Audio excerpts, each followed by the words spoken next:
All right, good morning, everyone, and welcome to the third installment of our Acadiana Business Resource Webinar Series.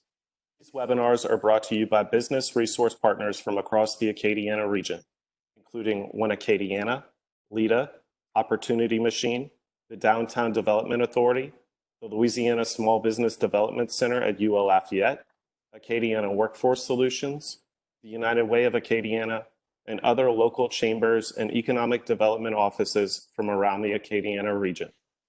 We have come together to support Acadiana's business community, particularly our small businesses, in response to COVID-19 by hosting a series of webinars on timely and relevant topics. Today's third installment of our Acadiana Business Resource Webinar Series is presented by NeunerPate on managing your workforce in response to COVID-19. The employment law implications. After the presentation, we will use the remaining time for Q&A. As you have questions, please enter them into the chat bot, which can be accessed using the chat bubble icon. We will be recording the questions as we go. If we do not have time to get to your question during today's webinar, we will follow up with you as soon as possible afterwards, and we will try to compile a list of questions and answers to share with everyone. Without further ado, I will now turn it over to Cliff LaCour, attorney at NeunerPate, to kick off today's presentation. Cliff. Thank you, Andre. Good morning, everybody. As you might imagine, this has been a very interesting time for attorneys because we're getting lots of new acts very quickly done. Today, we're going to talk a lot about the Families First Coronavirus Relief Act, which is the phase 2 of the various different things that we're seeing coming out of the administration and Congress, with phase 3 just coming out on Friday, the CARES Act, which is a lot more stimulus-based, I guess, than actual employment law-based, though there's some things in there to encourage employment as well. I'll be focusing on this act, but I mean, if you have any questions about employment law in general in responding to this, I'm happy to answer those as well. And I have a partner with me, Lance Pearson, who is going to be helping me with the chatbot and kind of fielding a lot of the questions and chiming in from time to time, make sure that I stay on task and correct in what I'm telling you guys. One of the many things that are interesting about this act is that from the time of drafting to the passage was only a week. As a result, there's a lot of unknowns within it. We've been getting guidance from the Department of Labor slowly but surely, but none of it is really binding or definitive yet. And until we get regulations from the Department of Labor on a lot of this stuff, we can tell you what the guidance says and we can tell you what we think is going to happen, but a lot of that information is very preliminary until we get those regulations.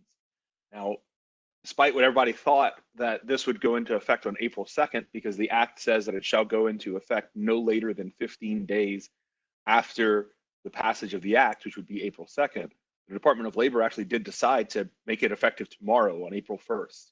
We learned this by and large through the posters that were put out just last week that everybody has to post, but they decided to make it effective as of April 1st. In some good news, the Department of Labor has said, hey, we're gonna not file any enforcement orders for 30 days, but that 30 days is from March 18th to April 17th as a result of this act, as long as you act reasonably in good faith. So this doesn't mean that you don't have to comply with this act during that time. You absolutely have to basically attempt in good faith to comply with these orders, with the statute and how it's going to be interpreted. But if you mess up, they're gonna come and they're gonna tell you, hey, this is you messed up here. You really have to fix this, and you have to promise to fix it. Basically, what they're going to look at, and they put this in some guidance as to what reasonably and good faith attempt to comply is, that you remedy any violations as soon as practical. The violations were not willful, meaning that you didn't know or should have known that these violations were actually violations. I mean, for example, if you just don't give somebody the leave that we're going to talk about completely, even though you're a covered employer, that would be a willful violation because you know about it. And then finally, if the department receives written commitment from the employer to comply with the act in the future, and then you're not going to have any penalties for that kind of a failure during that period. And that's solely at the discretion of the Department of Labor. They've put that out and they've decided to do that. but you still at least have to comply with the act, or at least try to comply with the act. We can go to the next slide, please. So there are a couple things under this act that are important for employers to know. First of all, this does not affect your ability to, if you have a business need or generally you just need to, if you need to lay off employees, if you need to let them go because you're not able to do your business, this doesn't affect that. The CARES Act, which came out on Friday, does provide incentives for keeping people on as long as you can. And there's certainly incentives in there that potentially up to 8 weeks of payroll will be loaned to you via the SBA, and later potentially or probably forgiven under the Paycheck Protection Act. There's a bunch of other provisions in there as well that we're not going to dive too deeply in because we're still waiting on a lot of information on that as well. But we're going to kind of focus today on what the Families First Act sort of did, or actually did. The first thing is, for the first time in history of America that I'm aware of, there is a now federally mandated paid sick leave. This has been something that people have talked about for a long time as being something that would come out. This is a temporary measure. Both the leave acts that the provisions of leave that we're going to talk about today expire on December 31st of this year. So they're not permanent, and they are very COVID-19 coronavirus specific. However, I suspect, depending on how administrations follow it, since this has been something that's been in the works for a long time and actually has some bipartisan support, it may lead to some sort of a sick leave requirement going forward. And what that will look like, we don't know yet. But at least for this paid sick leave, this requires employers with less than 500 employees to give 2 weeks of paid sick leave if an employee is unable to work or telework because of 6 very specific reasons.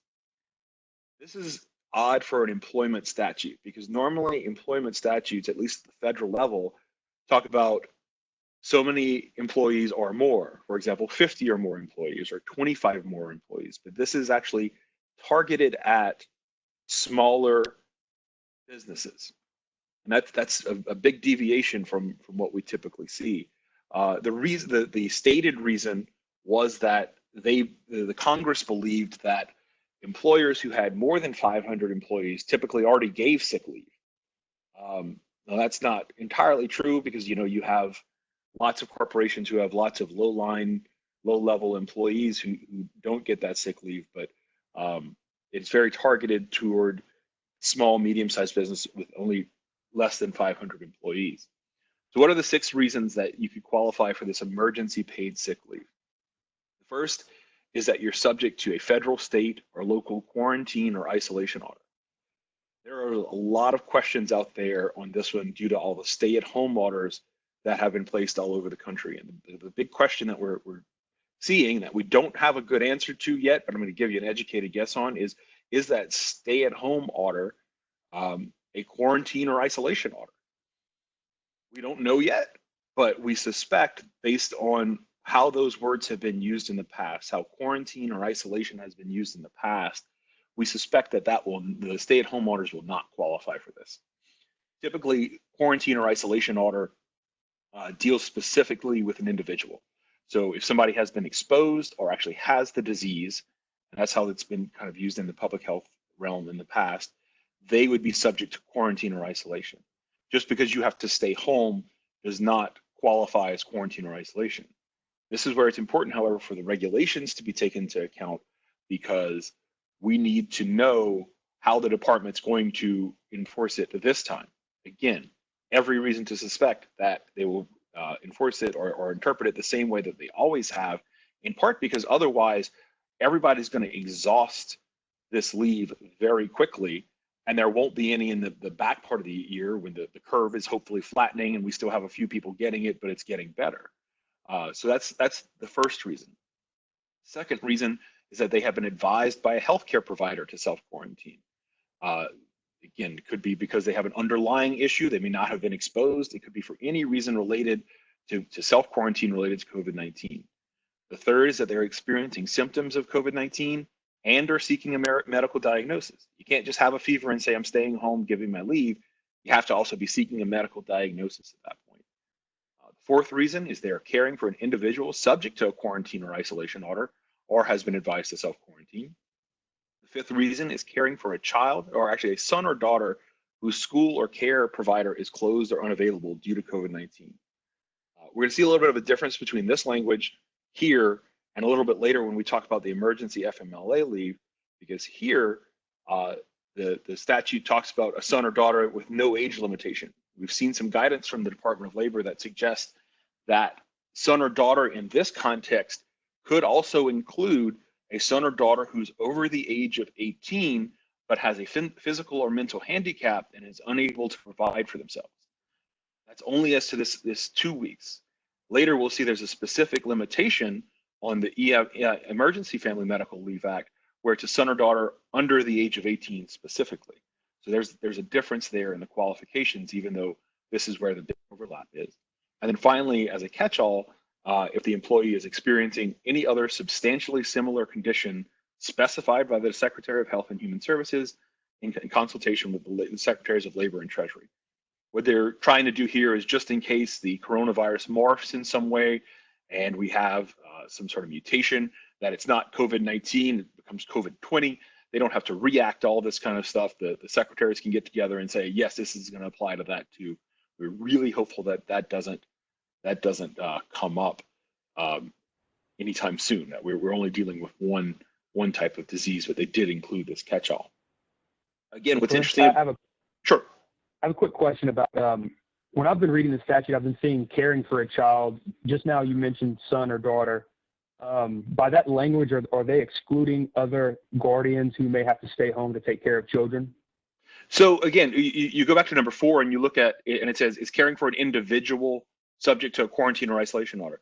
I think they're excluding other people from the school or care provider. So you can't ask grandma to come in and take the 2 weeks leave. This is my interpretation. Again, wait for the regulations, but it's only as to if your school is closed or your care provider is unavailable that you can take that leave.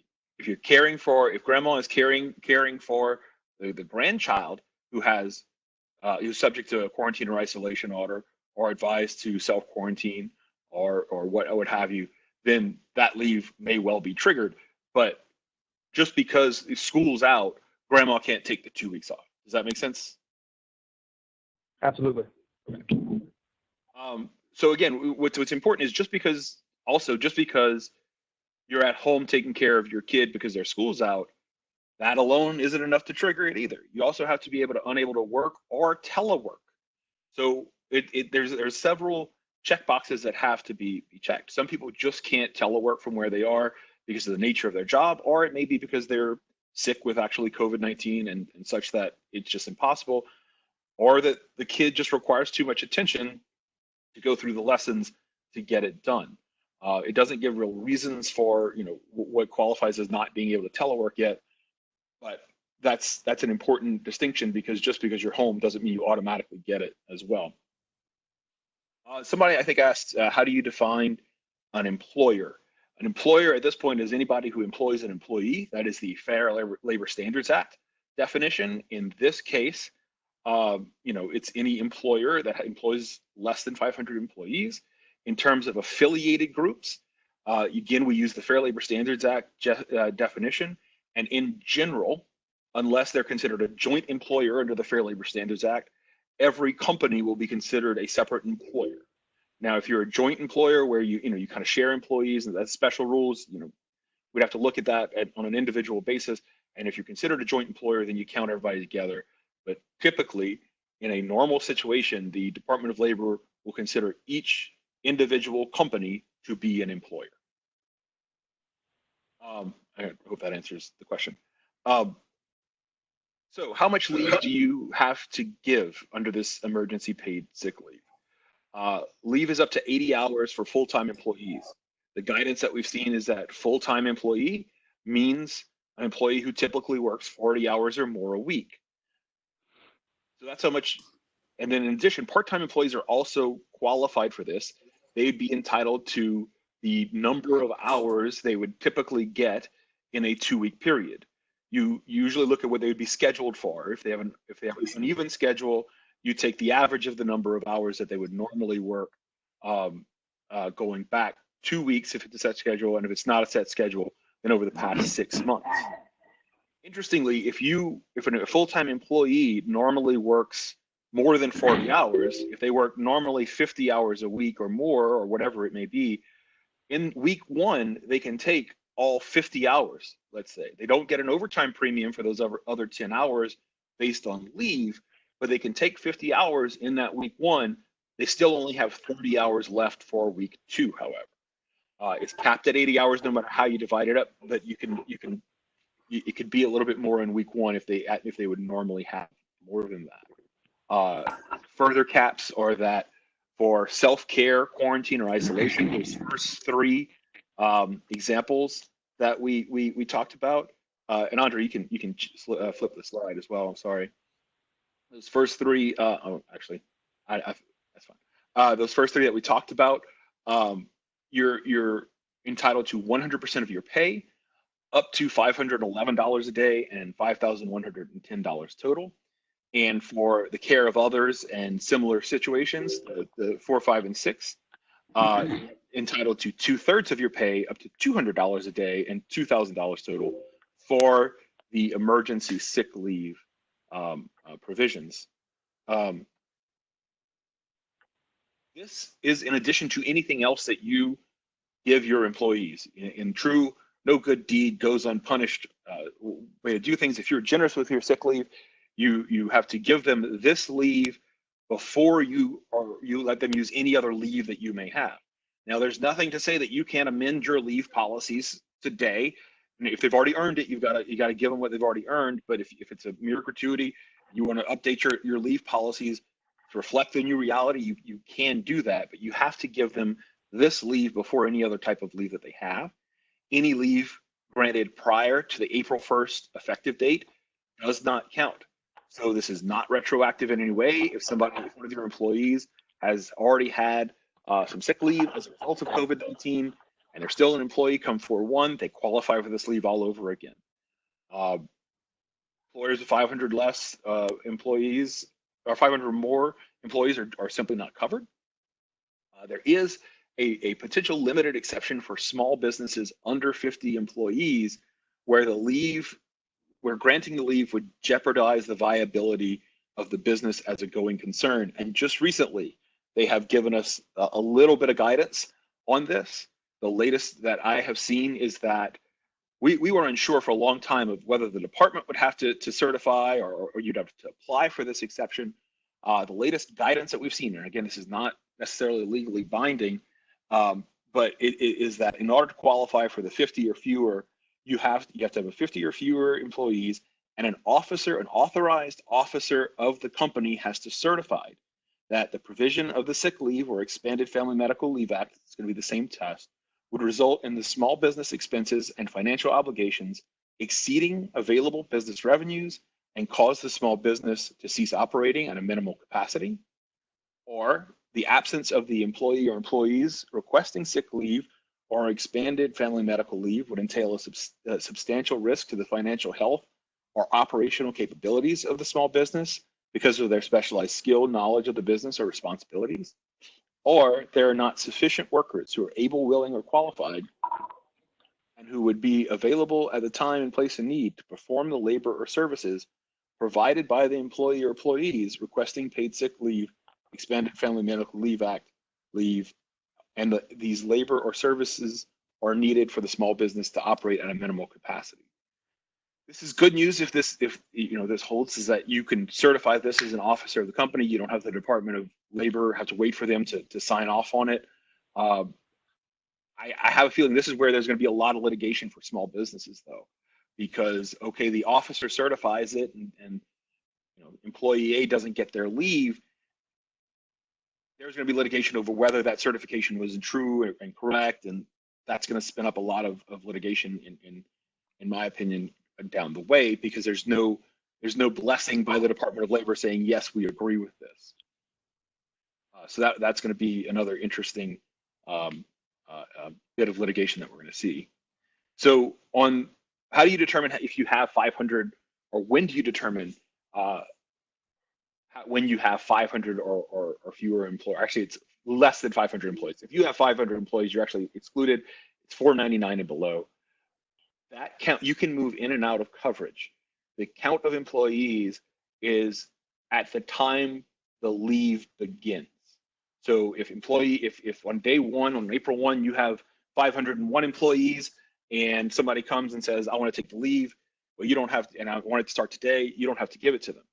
If 3 days later, 3 people quit and they're no longer in your payroll, you're now in the covered employee, and if somebody comes and says, take the leave, I want to take the leave, you got to give them the leave. And which employees count? Pretty much every employee counts, whether temporary, part-time, full-time.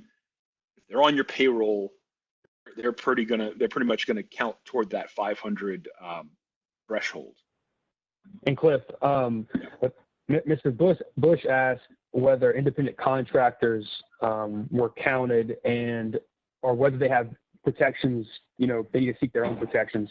And I believe independent contractors are not counted in the 500 employees. And actually the CARES Act, which, isn't a topic of this webinar, but they have their own protections therein to kind of recoup their losses or have paid leave, right? That's correct. True independent contractors. And this is something I don't want to say I fight with my clients a lot about, but it's something that I discuss with my clients a lot about. If they are true independent contractors, they do not count. If they're an employee being treated as an independent contractor, which is always an issue, then they may end up in the count. But absolutely, independent contractors don't count, and they're not entitled to these leaves because they're independent. That's absolutely right. Actual employees are covered from day one of employment. There's no minimum hours threshold, if you hired somebody today and tomorrow when this goes into effect, they ask for leave, you got to give them the leave. It doesn't matter how long they've been with them. The Secretary of Labor will probably and may exclude certain healthcare providers and emergency responders. Please note that if you have emergency responders or healthcare professionals on your payroll, that doesn't mean you're an exempt employer. It just may mean that those employees are exempt. So if you run a clinic and you have a secretary there, she's probably not going to be an excluded healthcare provider or emergency responder. She may still qualify for the leave, even if your doctors and nurses may not. How can this leave be taken? So it can kind of be taken intermittently if the employer agrees. So if they're if they're teleworking, the employer and employee may agree to pretty much enter any interval that this can be taken intermittently. If they're teleworking and you say, hey, I know you can only work in the afternoon because you're taking care of your son, that's okay as long as everybody agrees.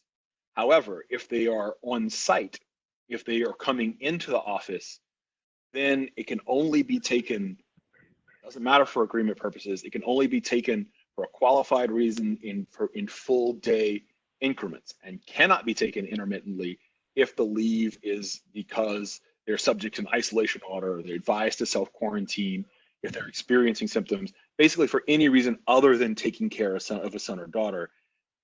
The reason behind that is because if you're subject to an isolation order or any of those other things, we don't want you coming into work intermittently because you may have been exposed. So it's only, if you're continuing to come in on site, then you can only take it in 1 day increments, and it's only for if you're caring for that son or daughter as well.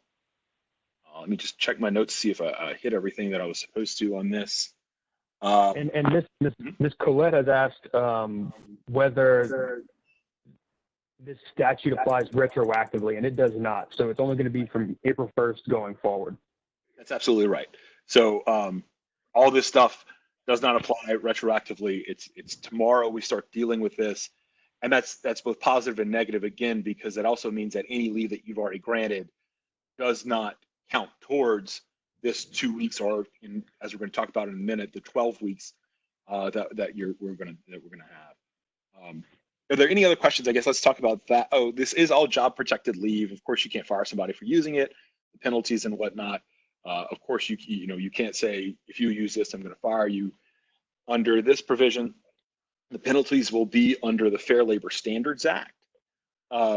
So that means that you could be potentially liable for not only the back pay, but also damages and liquidated damages and attorney's fees as well.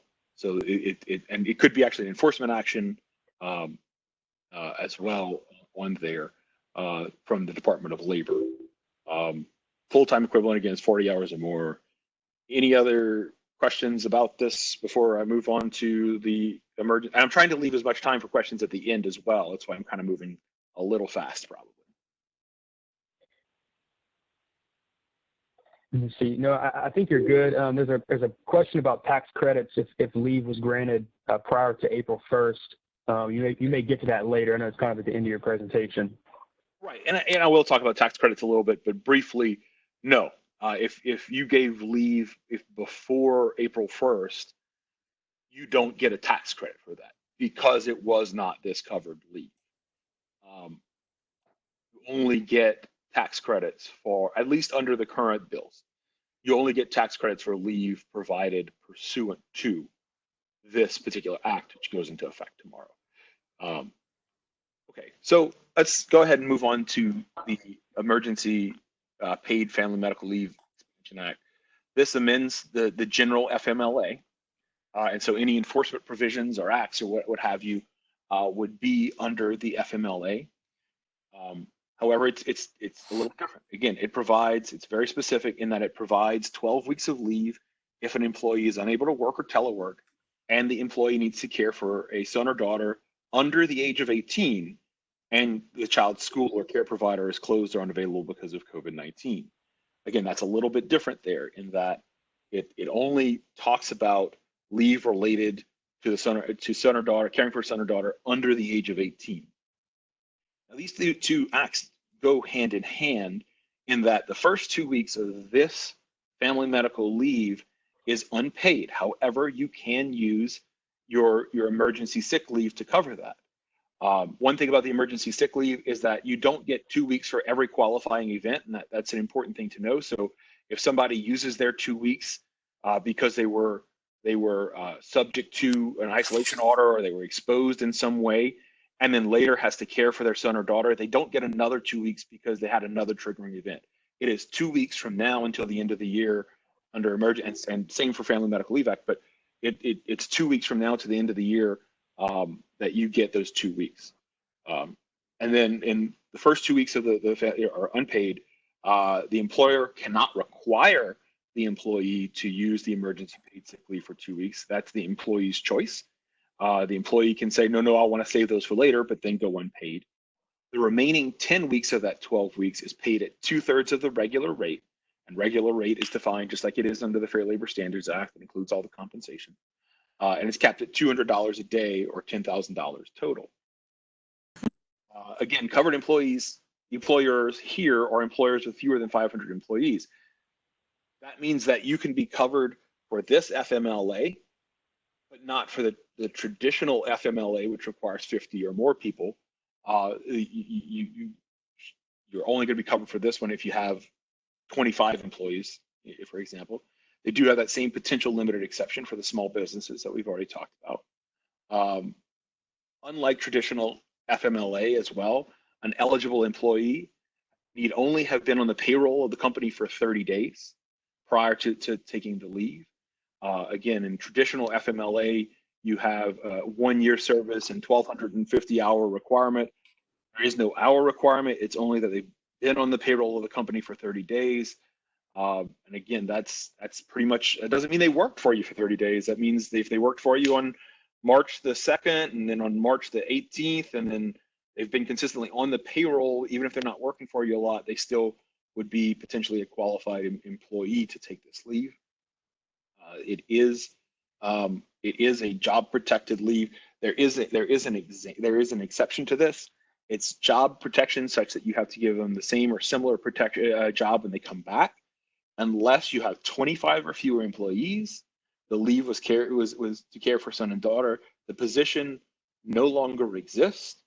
You make a reasonable effort to restore the employee to an equivalent position. If there's no equivalent position, you make reasonable efforts to contact that employee if an equivalent position becomes available.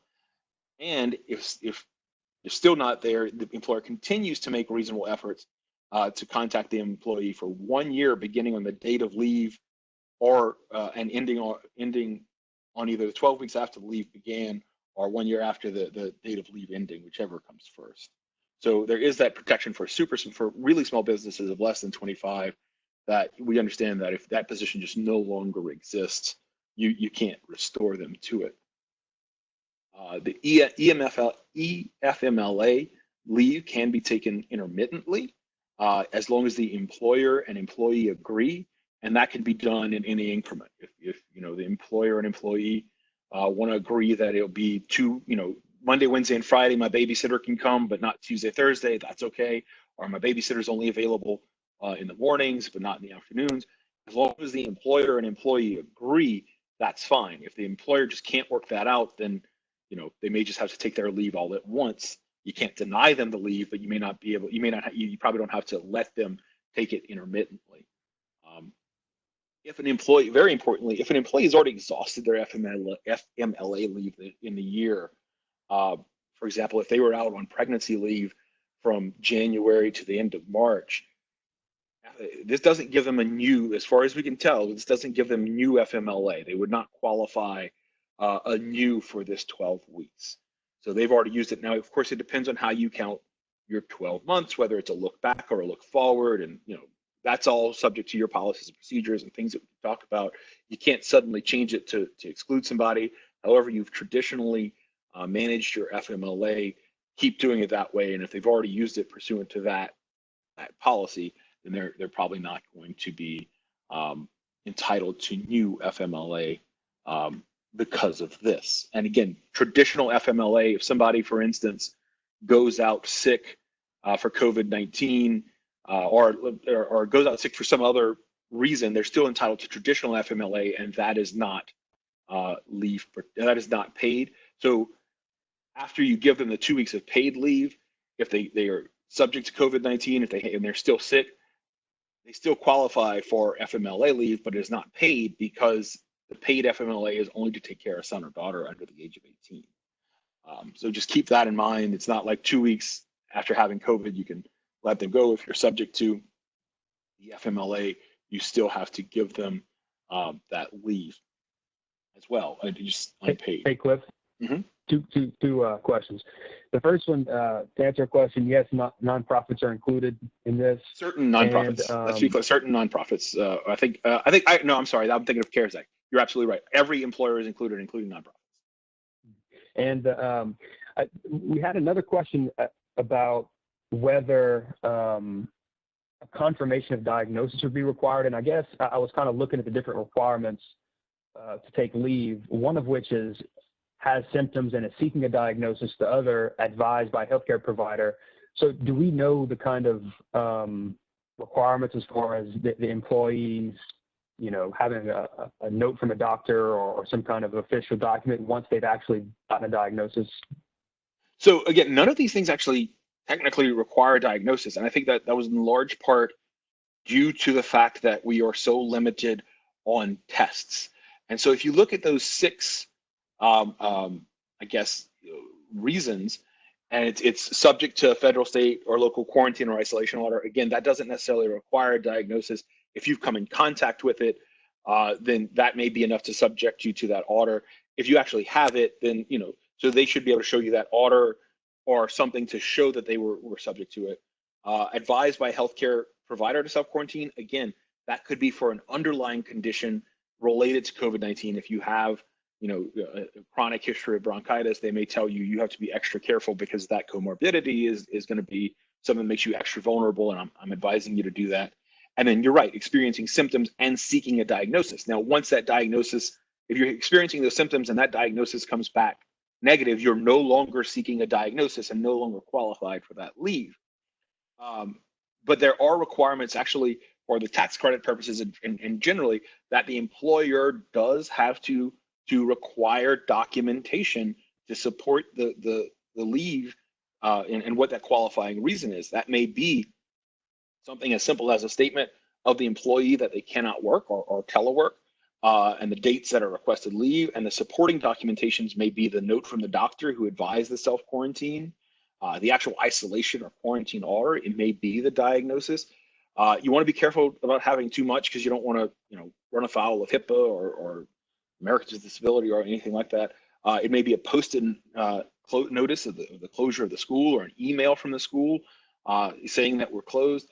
But you do want to collect and keep that documentation so that whenever you apply for your tax credit, which I'll talk about in just a second, that it's supported and they're not saying, oh, you're really just giving vacation leave here. You're buying down that vacation time so that you don't have to do it later. You're letting your people off, but it was really related to this.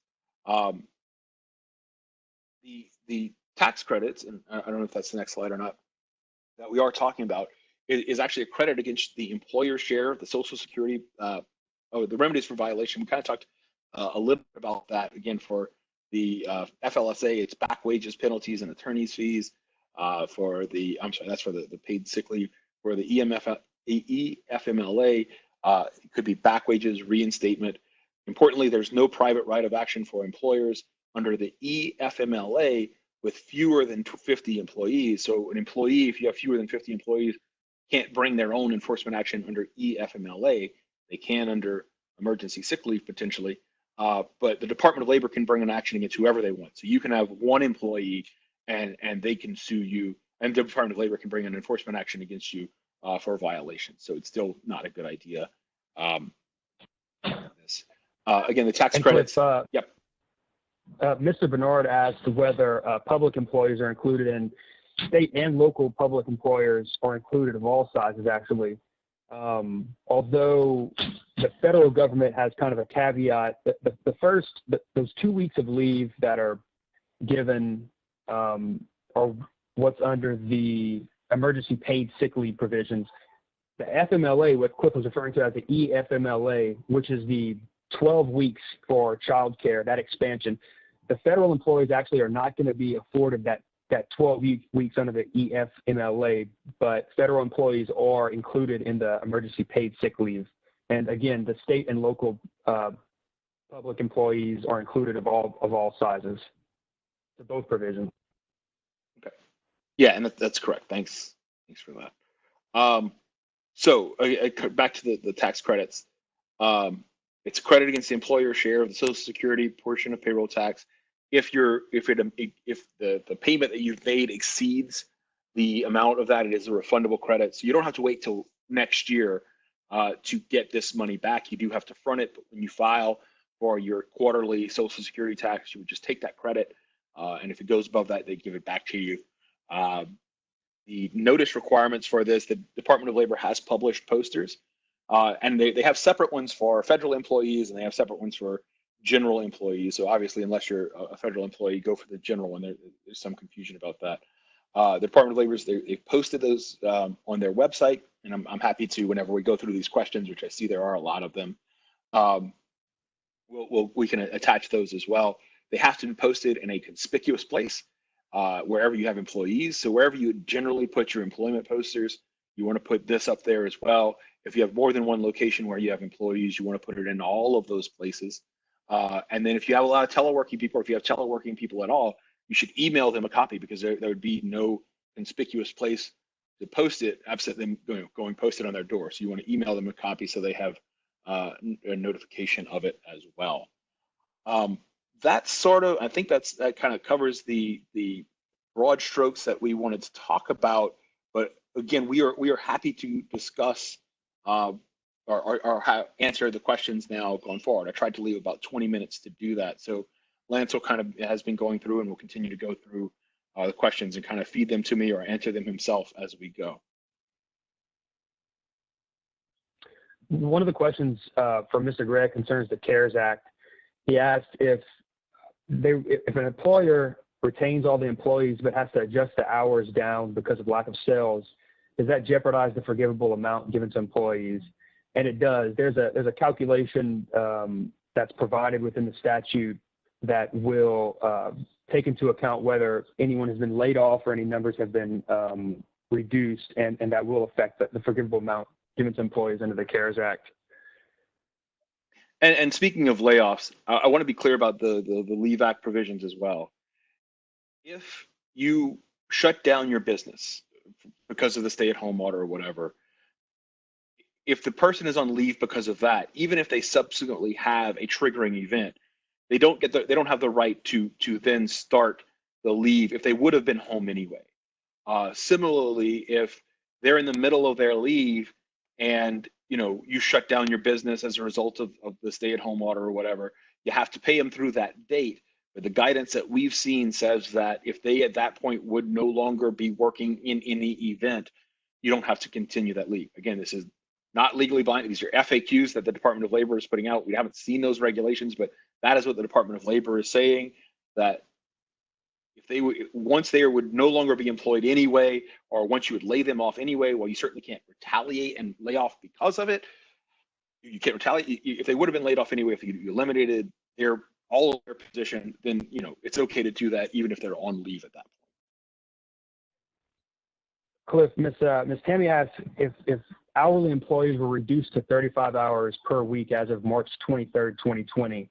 How would that affect the calculation of how many hours they're allowed to take? They're still given all 80 hours. I know they'll still be counted as an employee because they'll be part-time, which are also included within the calculation, part-time and full-time, to get to that 500 employee threshold. But as to the number of hours they were working in the weeks prior to the April 1st effective date, does that affect how much leave they're going to be granted under the statute? So yeah, it will.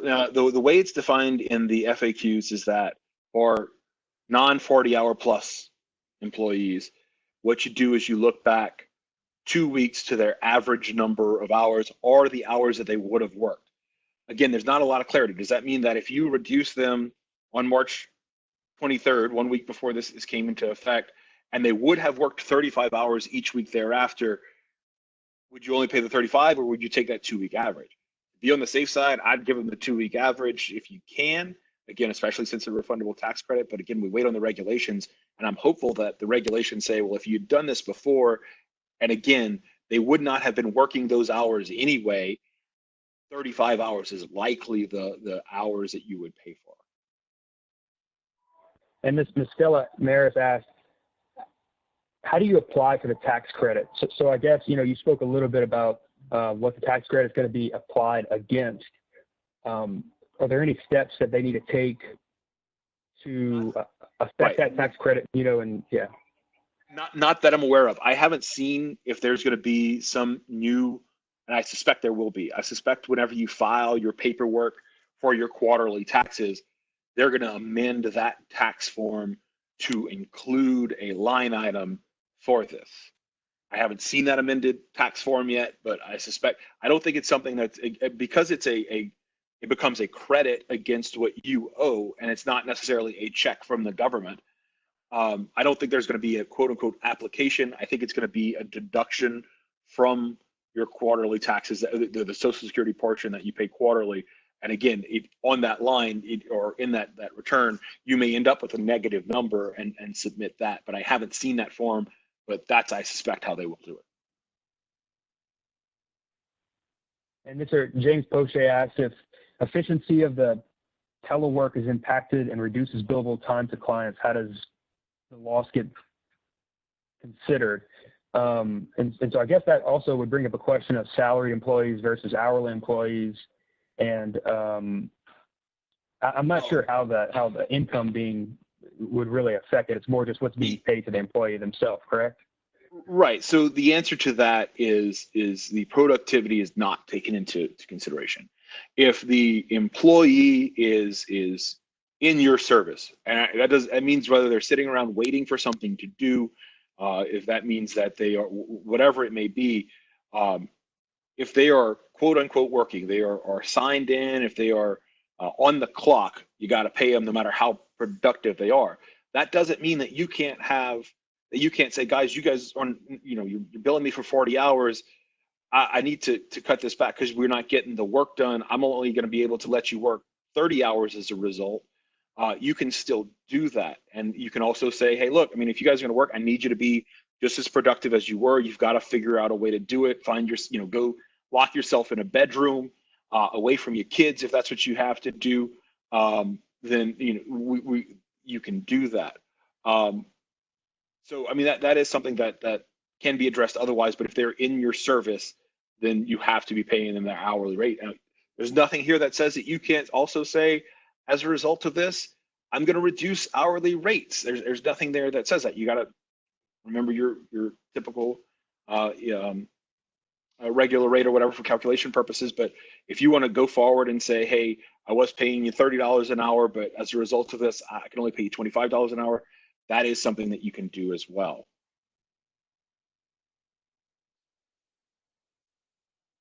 They have various questions about the CARES Act, which we are knowledgeable on. But I wanted to ask Andre, is One Acadiana giving a presentation elsewhere on the CARES Act specifically? Yes, so we had a presentation by the PCAR group on the CARES Act this past Friday. Those resources we shared after the webinar, and they're available on One Acadiana's COVID-19 resource page. So if you go to oneacadiana.org, you click on our COVID-19 resource page, you can access the materials from that webinar. And we are happy to try and answer as many of those questions as we can. I will tell you that the CARES Act, while it certainly has legal implications, is probably more accounting based. And we're not tax accountants, but we can answer what we can. I mean, Lance has done a lot of work on that, and I'm happy to let him field a few of those questions if he can, and talk about that a little bit, if that's something that everybody's interested in. Yeah, one of the questions asks, what certifies that a business has been impacted for the CARES Act? And for the SBA forgivable loan, it's actually not too high of requirements. The business just has to certify that the loans necessary to support ongoing operations, the funds will be used to retain workers and maintain payroll and make mortgage payments, lease payments, utility payments. And the applicant doesn't have an application pending and hasn't received amounts under the CARES Act or another SBA provision. So really, it's just the business certifying that the loan is needed and the loan will be used for these certain reasons. Above that, there's not too much. They're making it very easy so that people can apply for and get these loans in short order, it seems. And one thing to keep in mind is that, let's say you get the loan and for the purpose of it being forgivable, and Lance, correct me if I'm wrong, my understanding is that I forget how long, is interest deferred for 6 months? 12 months. So payment deferred for 12. Okay, and I think interest may also be deferred for a certain period of time. So let's say you get the loan and you qualify for it, and thereafter the government says, well, you know what, you don't qualify for the forgiveness. Number one, they're low interest loans, so you're not going to be out that much money even if you have to pay interest. But number two, just because you qualify for the loan doesn't mean you have to take the loan. So you can always say, never mind, I don't need the money if I'm not going to qualify for the forgiveness. Right, and it's actually it's complete deferment for the loan. So principal, interest, and fees are all deferred for 6 to 12 months. I believe it's 6 months and you have to reapply and you get an extra 6 months. But I don't think it's a very difficult application. Right. So Ms. Kramer asked, would the 80-hour emergency paid sick leave be considered part of the 12 weeks under EFMLA? And what part of the leave provided under EFMLA, in addition to the paid sick leave, is also paid leave? So that's is that 100% or 2/3? Right. So that's an it depends. If you're taking the emergency sick leave for if you haven't already exhausted your emergency sick leave, and you are taking that emergency sick leave to care for the son or daughter who is out of school and doesn't have a healthcare provider, or not healthcare, a child care provider, and the employee elects to take that paid sick leave for that first 2 weeks of unpaid EFMLA leave, then yeah, it's coextensive. They don't get 14 weeks at that point. They would get 2 weeks paid under emergency sick leave at 2/3, because that's what it's paid at for that reason. And at the same time, it would exhaust that first 2 weeks of unpaid Emergency Family Medical Leave Act, and then it would pick up for the remaining 10 weeks of being paid at 2/3 under Emergency Family Medical Leave Act for that remaining 10 weeks there. I think that answers. I might have missed it while I was reading. questions, but did you discuss that 10 days the first 10 days of one of the leave provisions, the employer is not required to pay. Yeah, that's emergency. Supplemented. That's Emergency Family Medical Leave Act. The first 10 days are unpaid unless they opt and they have the ability to use their paid sick leave to cover that part of it.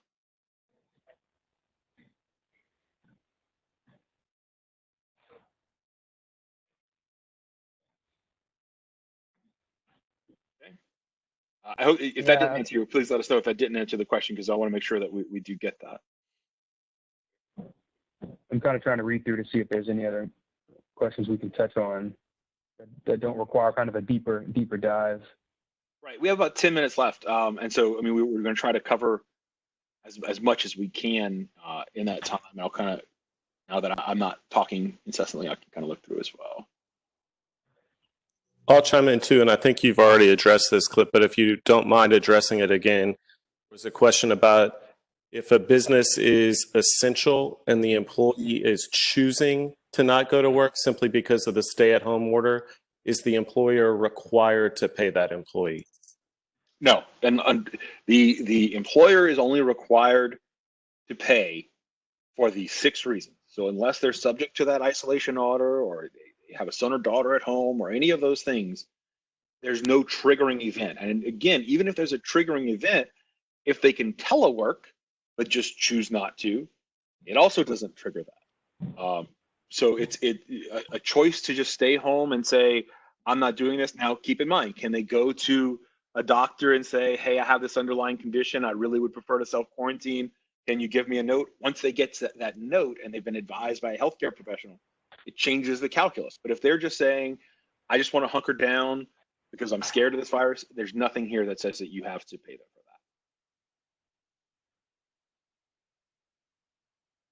that. Again, Okay, nothing so in this. Yeah, okay. Ms.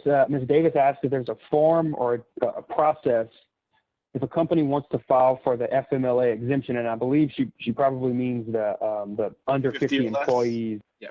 Yeah. So there's not a form out there right now. Again, we continue to wait on regulations, which even though this goes into effect tomorrow, they're still taking, I think last time I checked, they're still taking comments on it until April 10th. So they expect the regulations sometime in April.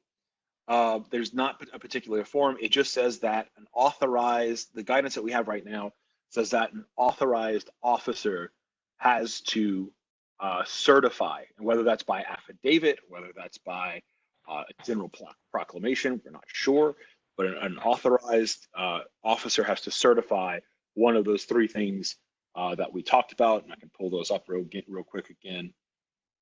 Either that the provision of the sick leave of the leave would be more than what the business's revenues are and cause the business to cease operation, or the absence of the employee who's requesting the leave would put the business at a substantial risk because of their specialized skill, knowledge of the business or responsibilities, or that there are not sufficient workers who are able basically to keep the business running, who have that special skill or whatever it may be, to operate at a minimal capacity. Again, that's only if you have 50 or fewer employees and you can get one of your officers to make that certification.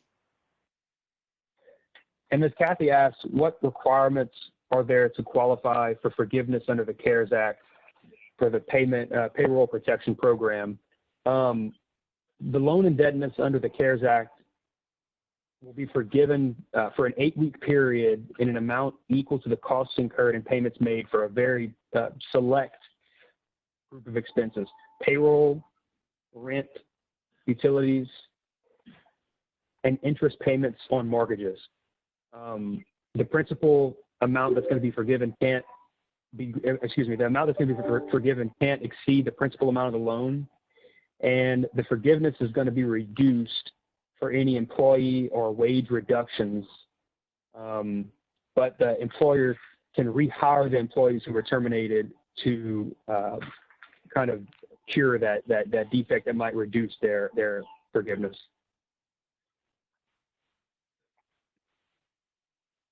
We probably have time for one more Sorry, question too. We probably have time for one more question too before we need to wrap up.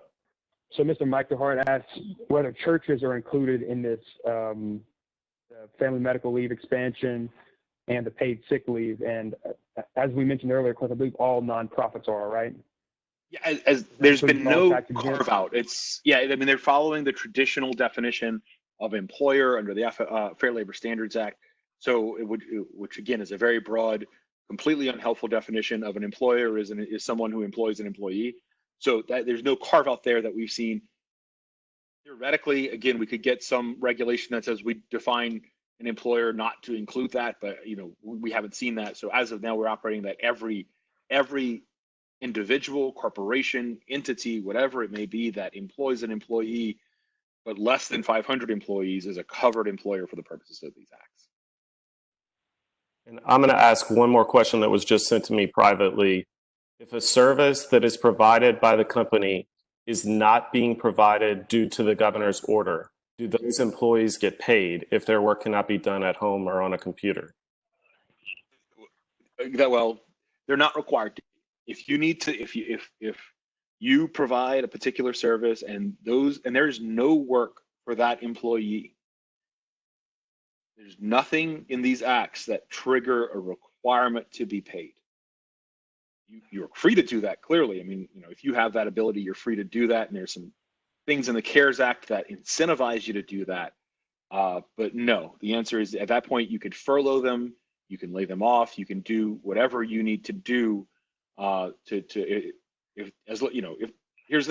they're exempt employees. Keep in mind that if they do any work in a week, you owe them for that week's salary. But if they're hourly employees, you don't have to pay them for any hour that they don't work. If they are exempt employees and they don't do any work in a week, and you say, look, you're furloughed, then of course you don't have to pay them as well. But yeah, no, there's nothing in there that says you have to pay them if you're not if you don't have the work, you don't have to pay them. You can furlough them or lay them off. Got it. And Britt just asked for the slide that lists the reasons an employer would be required to pay their employees. We will send the full slide deck back around to everyone, and we'll try to. I don't know that those 6 reasons were included, but I can copy and paste those to Andre, and when he sends out the slide deck, those 6 reasons will be listed. That would be awesome. Well, that does bring us to the end of today's webinar. Thank you again to Cliff LaCour and Lance Pearson of NeunerPate for leading today's presentation. And thanks to all of our participants for joining us. We will be sharing the video and other materials from today's webinar within the next 24 hours. You can access all of these materials as soon as they're available at oneacadiana.org/COVID-19-resources. And all of the partner organizations who made today's webinar possible will be sharing the video and materials as well. We hope today's webinar was helpful, and we look forward to offering additional Acadiana business resource webinars going forward. Stay tuned for follow-up emails from us and our partners. This concludes today's webinar. Thank you all again, and please stay safe.